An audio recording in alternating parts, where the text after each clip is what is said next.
Hello, and welcome to the second episode of this Zodiac series where I'm covering knowledge and practices of each Zodiac sign. If you've not watched the first one on Leo, I recommend checking that one out first, as all of the introductory information for understanding my approach is given there, my more Gnostic approach. So as you can see on the screen, here's everything to do with Virgo. We're currently in the period of this energy now between 23rd of August to 22nd of September.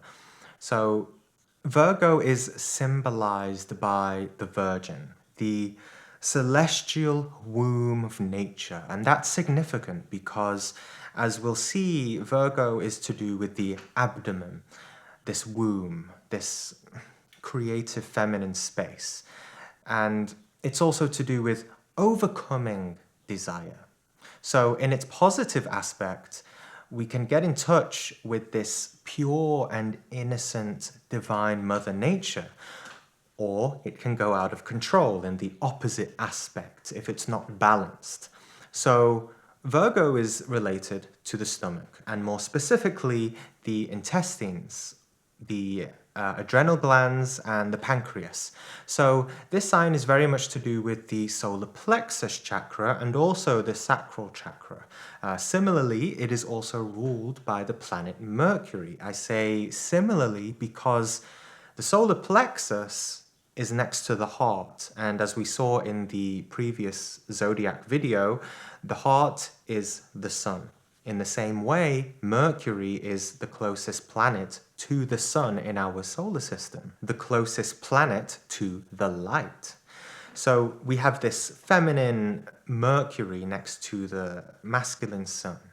Now, as we saw how Leo can be very prideful of all of this light it has in the heart, Virgo has a little different aspect in its negative side. You see, Virgo and Mercury always feel warm and close to the light, close to the sun being our closest physical representation of God.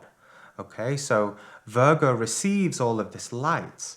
However, since it's an earth element, it may not always understand all of that light it's receiving if it's not connected in a balanced way to the heart. So instead, it stays stuck in the stomach and in the solar plexus. The stomach and the solar plexus is also to do with feelings, emotions, telepathy, and thinking. And so when this sign is very unbalanced, it can mix too much of these intense feelings and emotions and different rays of thoughts and insights it receives and becomes too analytical, too in the mind, reasoning and intellectualizing. So remember, the ability to analyze is a good power. We need that. But out of control or out of alignment or without divine guidance and discernment, it can really give rise to too much overthinking. So since it's also connected to the stomach, this negative side of Virgo may look to overeating and gluttony. Now, gluttony, of course, isn't just to do with food, but generally it's to do with overconsumption of things. We're all guilty of this, right? We all have this negative side of Virgo. Remember that the solar plexus is also to do with willpower. So if we are letting our egos of gluttony control our will, then we will overconsume things, not just food, but it can be to do with overconsuming of entertainment, media, sexual sensations, partying, buying things, etc. So it's really to do with desire, since the intestines is also to do with the sacral chakra. The intestines want to feel yummy and gratified, and rightly so, because it needs to consume things for energy.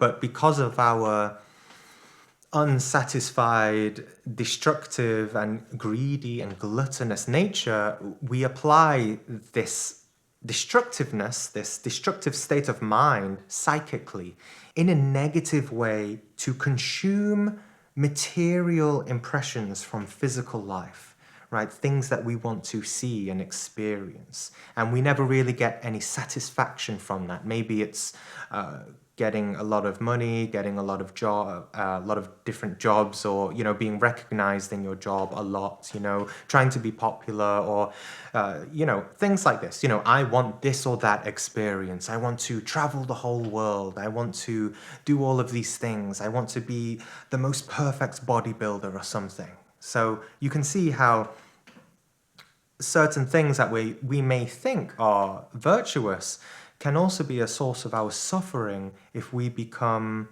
obsessed with them.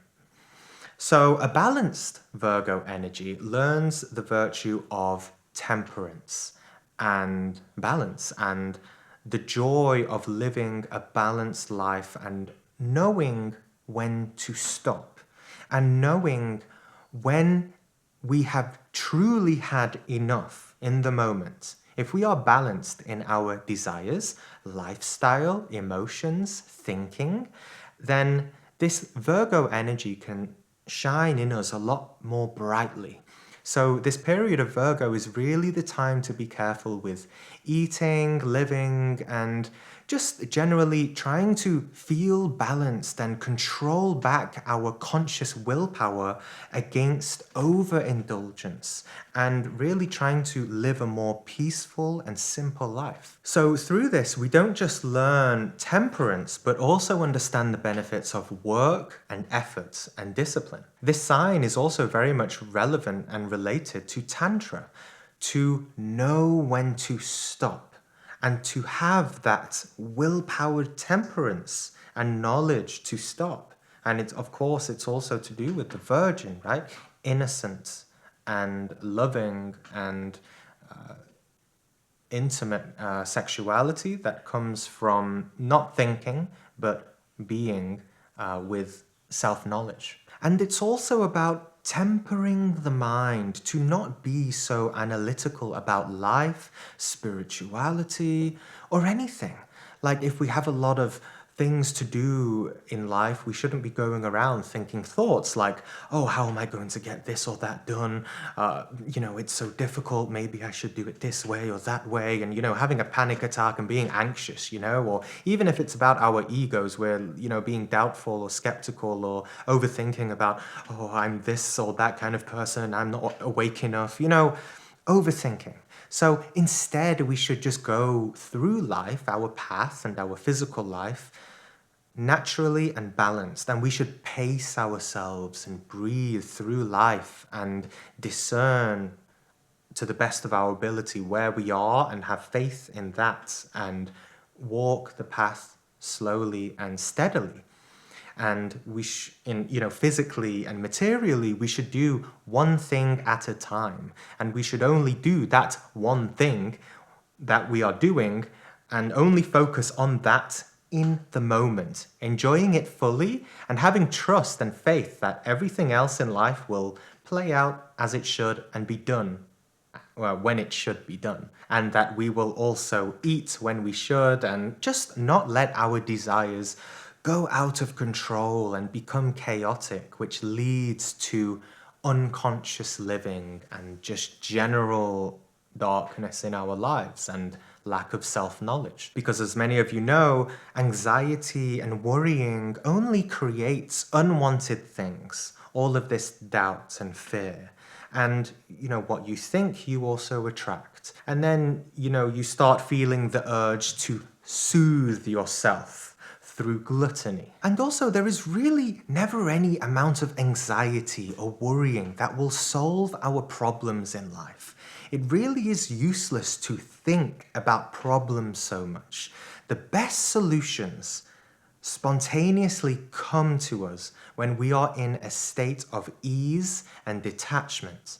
There is no logic in worrying about situations in our heads when we do not even know what the situation will actually be like in the moment.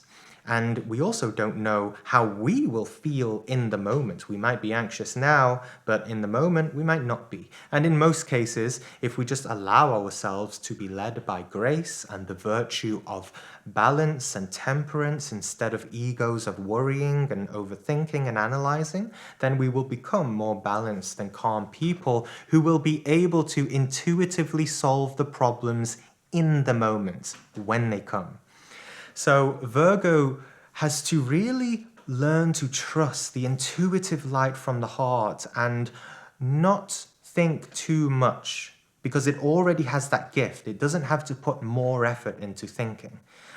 So they should really just enjoy and be guided from this natural talent that they have. Because just like Leo and the Sun, the Virgo is quite endowed with a lot of this natural light if they just surrender the overthinking and the overindulging mind. So I emphasize this overthinking more, really, than gluttony, although this is really part of the practice about working in the material world against gluttony. This is one of the practices for this zodiac sign.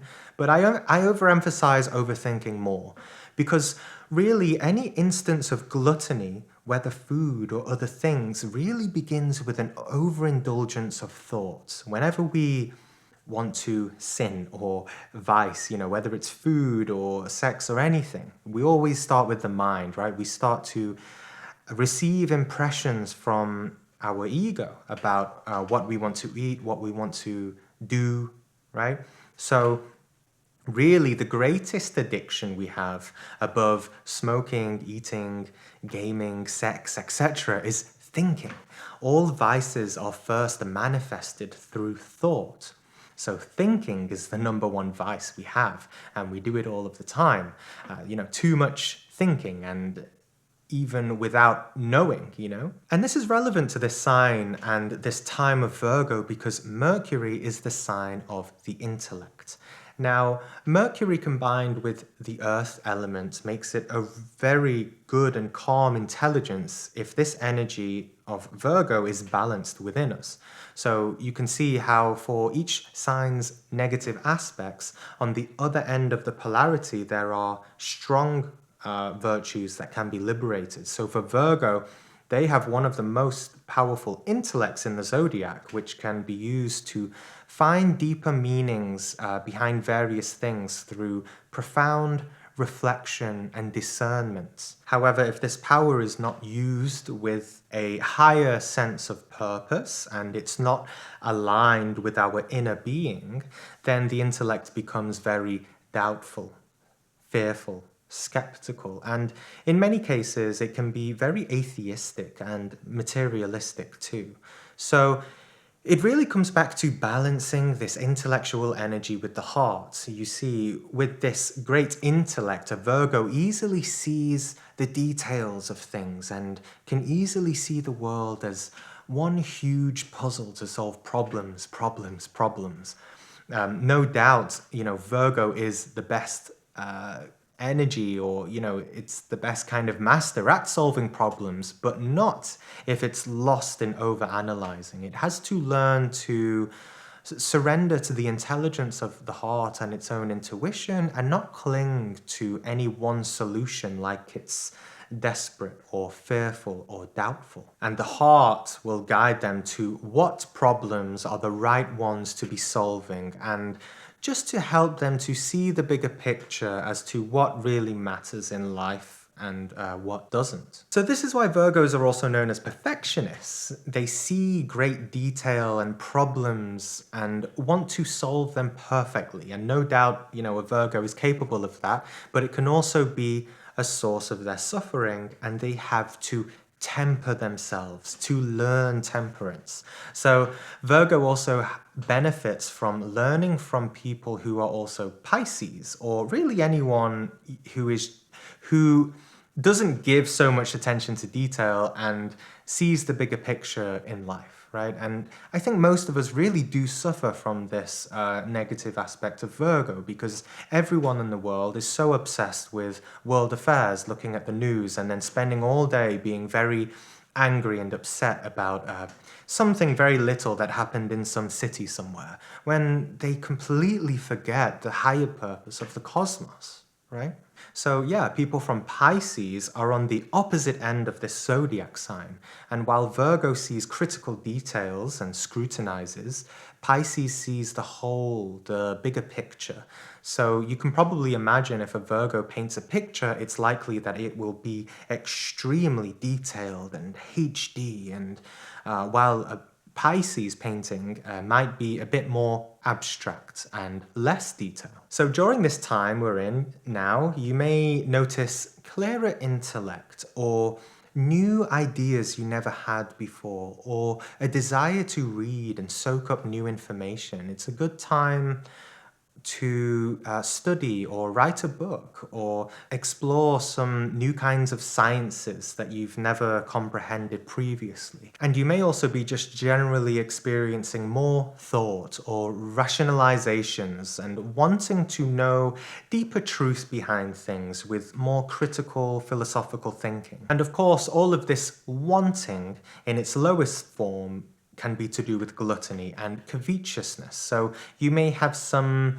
tests or falls during this period to do with greed, and of course it's related to lust as well and things like that, since you can see how covetousness, lust, greed are all really interconnected. So the practices are not so elaborate for Virgo compared to Leo. It's more about getting in touch with this divine, innocent, virgin energy to help us dissolve these out of control, lustful egos, whether it's to do with food, sex, ambition, really anything that is out of control and making us suffer, and we're not tempering those animalistic desires. So we want to learn to live with more alertness, attention to the details of our minds in self-observation, and how certain negative behaviors are about to manifest in our life. You may notice before you do something that you in your life consider sinful, that makes you suffer, you'll observe beforehand how there's certain impressions in the mind and certain desires that come up that lead to those actions and those same mistakes that we keep making in our personal life, in our own personal challenges and obstacles that we all have. And so this is also about slowing down more in life and to live more simply, and not always trying to think of solutions about how to be a better parent, have a better diet, have better meditation, better this, better that, always trying to be more and more, but to really understand what it means to live in a simple way. That doesn't mean being a simpleton, right? Like we're idiots who don't think about things, but rather not being a maniacal person who is obsessed with thinking all the time and trying to always figure out things like a maniac all of the time. We can plan our day out, but when it comes to living in it, we should live simply, like the mind of a child, always innocent, not always living in their head, always reasoning about everything, but simply enjoying this play of life. So if we are eating, it's a good idea to check if our body is actually hungry or whether we are just acting out of a mental gluttonous desire rather than actual physical hunger. And when we eat, we can check as to whether we're full or we're just filling ourselves up because there's something within us that can't stop. It can't control itself. There's no temperance. So it's about eating what is necessary in order to live, not too little and not too much. And as you practice, you might have egos of guilt coming up when you practice this, because you might doubt yourself, right? Thinking, oh, am I being gluttonous or not? So this is also to do with learning how to really enjoy and appreciate the food we're given, and really getting in touch with the body instead of being in the head, being doubtful. Because if we're doubtful and thinking, how are we really supposed to know what the body wants? So it's a little tricky, right? It's a narrow path, and the knowledge comes with practice. You know, gluttony is not a proper way to enjoy food, right? You're just being greedy, like eating everything.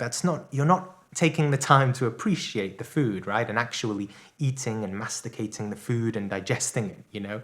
But neither is totally suppressing yourself as well. So again, joyful, balanced temperance is something key to almost, not just eating, but almost every dimension of our life. Sleeping, spending time with people, how much time we spend on our phones, how much time we spend watching movies, how much time we spend in the gym, like working out like a maniac and all the time, that's too much if we're always in the gym, just sweating all the time. It's not going to get you anywhere, spiritually speaking. And I would also say for meditation too, I am an advocate of do as much meditation as you can. But if you're not used to meditation and you tell yourself you're going to do 3 hours a day, I mean, that's not temperance, right? Because most likely, and I know from my experience, and many of you probably know, that if you try to do a 3-hour meditation and you're not used to it, the next day, you're probably going to have a lot of ego, and you're going to be just doing the opposite of meditation because it's total imbalance, right? So the most specific Gnostic practice for this sign is to chant the mantra "oo," like you, okay? But "oo," okay? For ideally 1 hour daily. This will develop the telepathic center of the solar plexus as taught in the chakra series. So that sounds like "oo," okay? Just using it as a mantra for meditation. Now there's a prayer you can do before this, which is to focus your mind on your innermost being and ask him to take himself to the astral heart temple of the stars of the zodiac, so that he may bring the celestial gods, the energies of that star system, to come to your house so that they may awaken your divine virgin powers and heal your stomach and the energy and the energetic abilities that are to do with that area. This also helps us with the ability of astral projection too, as taught in the sacral chakra episode. So remember that all of these constellations are also within us. We are a microcosmic reflection of the macrocosm, and we can access these energies, these constellation energies. On top of this, there's a specific physical exercise you can do before any chanting or meditation or prayers. And what you do is lie down horizontally and suck in your abdomen with the intention of touching your back, okay? Then push out your abdomen to expand your belly outwards, okay? And then repeat faster. In, out, okay? Do it for just 1 or 2 minutes, I would say. It's just a little exercise to get you in touch with these lower centers and specifically get the adrenal glands working and stimulated and really activating in the body. Then go into your meditation using the mantra "oo" as your focus of meditative focus. Okay, that's it. Feel free to ask questions below and I'll try to get back to you. And the next video on the zodiac signs will be Sagittarius.